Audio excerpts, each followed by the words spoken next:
इंदौर के देवी अहिल्याबाई होलकर अंतर्राष्ट्रीय विमानतल पर यात्रियों की सुविधा के लिए डीजी यात्रा सेवा का आज से औपचारिक उद्घाटन किया गया। यह उद्घाटन केंद्रीय उड्डयन मंत्री किजरापू राम मोहन नायडू ने विशाखापट्टनम से वर्चुअली किया।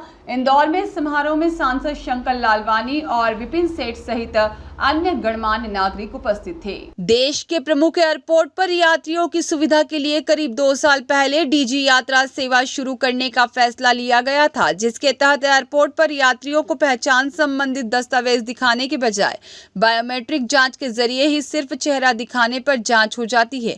आज उड्डयन मंत्री ने विशाखापट्टनम एयरपोर्ट सहित देश के कुल 9 एयरपोर्ट पर इस सेवा की शुरुआत की। इंदौर में हुए समारोह में टर्मिनल में बड़ी स्क्रीन लगाकर मंत्री ने वर्चुअली सेवा का शुभारंभ किया। इस अवसर पर यात्रियों को इस सेवा की जानकारी दी गई और सेवा का इस्तेमाल करने वालों को उपहार भी दिए गए। इस सुविधा के शुभारंभ पर सांसद शंकर लालवानी ने कहा कि देश के प्रमुख एयरपोर्ट में शुमार इंदौर का देवी अहिल्या एयरपोर्ट पर डीजी सेवा का शुभारंभ किया गया है, जिससे यात्रियों को दस्तावेज साथ रखने और गुम होने की असुविधा से निजात मिलेगा। सबसे पहले मैं माननीय प्रधानमंत्री जी को धन्यवाद देना चाहता हूँ कि हमारे लंबे समय पे ये मांग थी कि डीजी यात्रा इंदौर में प्रारंभ की जाए और आज ये शुभ अवसर आया, इंदौर को डीजी यात्रा प्रारंभ हुई। ये सुविधा मिलने से अब जो पैसेंजरों की समय की बचत होगी। जो एक लाइन क्यू लगती थी, जब एयरपोर्ट पर नंबर ऑफ़ फ्लाइट ज़्यादा होती थी तो लंबी लाइन लगती थी, इसके माध्यम से यात्री जल्दी जा सकते हैं। ऐप डाउनलोड कर वो घर से नो फिजिकल भी की ज़रूरत नहीं पड़ेगी, न दिखाने की ज़रूरत पड़ेगी बोर्डिंग कार्ड। तो एक ऐसी सुविधा है कि जो यात्रियों को समय की बचत होगी यात्रियों के लिए भी, और एयरपोर्ट को जो सिक्योरिटी है उनको भी एक सुविधा रहेगी। तो ये यात्रा आज से प्रारंभ हुई है। अब मैं आपके माध्यम से जनता से निवेदन करूंगा कि डीजी यात्रा का ऐप डाउनलोड करें और घर से ही अपना बोर्डिंग कार्ड अगर डाउनलोड करके आएंगे तो आपको सुविधा सीधे अंदर मिलेगी जाने की। इसमें जो डाटा है उसकी सिक्योरिटी देखिए, अब 24 आवर रहेंगे एयरपोर्ट के बाद, उसके बाद अपने आप समाप्त हो जाएंगे। तो डाटा को लेके जो एक भ्रम फैलाया जा रहा है वो बिल्कुल मिथ्या है, कोई डाटा स्टोर नहीं हो रहा है।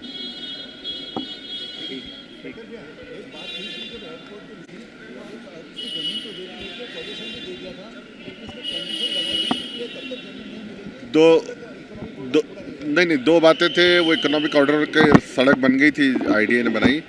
2 बातें इसमें जो हमारे सामने वाली ज़मीन जो सरकार ने दी है उसमें एक विषय था कि जो हमारी मेट्रो की कनेक्टिविटी थी, जो एयरपोर्ट को लेके मेट्रो की कनेक्टिविटी थी, वो अभी कुछ दिन पहले ही एयरपोर्ट अथॉरिटी और मेट्रो वालों ने कर दिया है।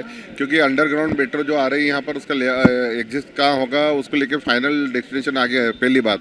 दूसरी बात, एक रोड जब बंद करेंगे तो जो हमारे बीजासन माता मंदिर के लोग जाने के लिए एक वैकल्पिक मार्ग की बात कर रहे थे, वो भी तय हो गया है। आने वाले दिनों में जल्दी एयरपोर्ट अथॉरिटी ने पत्र दे रहे हैं कि हम इस जो सामने वाली जगह दी गई उस पार्किंग और अन्य सुविधा के लिए हम काम शुरू करें। सर, ओल्ड टर्मिनल भी शुरू करने की बात की जा रही है, कैसे हम उस पर भी अब काम करें? ओल्ड टर्मिनल में केंद्र सरकार ने 5 करोड़ रुपये दिए हैं, और जो हमारे ATR हैं, जो अभी ज़्यादा ATR यहाँ से चल रहे हैं, नाइट पार्किंग भी यहाँ हो रही है, वो और इंटरनेशनल फ़्लाइट ओल्ड टर्मिनल से चलेगी आने वाले समय में, ताकि ये जो हमारा टर्मिनल है, इस टर्मिनल की जो कैपेसिटी है वो बढ़ जाएगी। हम क्योंकि ATR और बाकी जो अंतर्राष्ट्रीय फ़्लाइट है वहाँ से जाएगी तो और सुविधा होगी।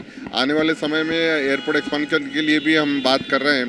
नया ATC बन के लगभग तैयार हो गया, उसके इक्विपमेंट आने वाले इसी माह आ जाएंगे इक्विपमेंट। और नया फायर स्टेशन, जब नया फायर स्टेशन और नया ATC बन के तैयार हो जाएगा आने वाले समय में, तो हमारा जो पुराना ATC और पुराना फायर स्टेशन है वो जगह हमें खाली मिल जाएगी। और वहाँ एक नया टर्मिनल जो हम देख रहे हैं, इसी कैपेसिटी का नया टर्मिनल का प्रपोजल बनाया है। आने वाले 25 सालों के ध्यान में रखते हुए नया टर्मिनल भी अगर बनता है तो हमारे इस एयरपोर्ट को एक्सपांशन में जो हमारी ज़मीन की आवश्यकता है, जो 143 एकड़ ज़मीन 2 फेज़ में की बात की गई, 89 एकड़ पहले फेज़ में और 46 दूसरे फेज़ में, अगर ये ज़मीन मिलती है तो मुझे लगता है कि हम आने वाले 20 से 25 सालों में इस एयरपोर्ट को केयर कर सकते हैं। वहीं एयरपोर्ट डायरेक्टर विपिन कांत सेठ ने बताया कि केंद्र सरकार के विमानन मंत्रालय ने देश के 9 एयरपोर्ट पर डीजी सेवा का शुभारंभ किया है, जिससे यात्रियों को काफी सुविधा मिलेगी और यात्री कम समय में एयरपोर्ट में प्रवेश कर सकेंगे और यात्रियों का काफी समय बचेगा। क्या फायदा मिलेगा? देखिए, आज का दिन इंदौर एयरपोर्ट के लिए बहुत ही ऐतिहासिक दिन है, जब माननीय सिविल एविएशन मिनिस्टर जी के द्वारा यहाँ पर एक इनॉग्रेशन किया गया, जिसमें हमारे माननीय सांसद साहब भी यहाँ थे, शंकर लालवानी साहब, और ये काफ़ी टाइम से इस प्रोजेक्ट को फॉलोअप किया जा रहा था और आज फाइनली इसको ग्रीन सिग्नल दे दिया गया है ट्रायल बेस के बाद।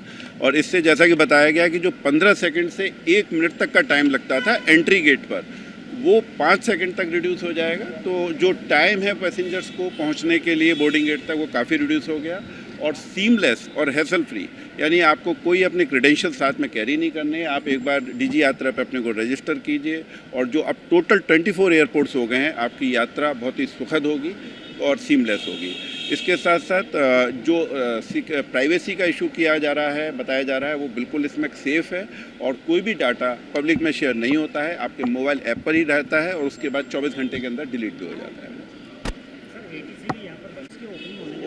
जल्दी शुरू करेंगे, उसमें एक नए इक्विपमेंट लगने के बाद पैरेलल ऑपरेशंस किए जाएंगे सेफ्टी के मद्देनज़र, और उसके बाद डीजी से जैसी क्लियरेंस मिल जाएगी इसको जल्दी शुरू करेंगे। जो ओल्ड टर्मिनल हम शुरू कर रहे हैं उसकी तैयारी किस तरह से कर रहे हैं? वो तैयारी है, काम ऑलरेडी चालू हो चुका है उसमें, और जो टाइम है दिया गया है उसमें हम पूरे करके ATR और इंटरनेशनल फ्लाइट्स को वहाँ से लाएंगे। सर ये जो डीजी यात्रा ऐप है, इसमें क्या हर बार लॉगिन करना रहेगा? जब नहीं, लॉगिन आपको एक ही बार करना है। आपका बोर्डिंग पास आप जितनी बार भी आप ट्रैवल करेंगे आपको अपना वो लेना होगा। पूरा डाटा इरेज हो जाएगा, तो डाटा बार बार अपलोड करना पड़ेगा? नहीं, आपने जब एक बार किया उस पर्टिकुलर यात्रा का आपका डाटा इरेज हो जाएगा, और आप जब भी नया जी जब आप नई जर्नी करेंगे तो वो आपको अपने टिकट के माध्यम से PNR के थ्रू आपको बोर्डिंग अपना लेना पड़ेगा। रजिस्ट्रेशन एक ही बार करना है, रजिस्ट्रेशन एक ही बार। ब्यूरो रिपोर्ट, सत्याग्रह न्यूज, मध्य प्रदेश।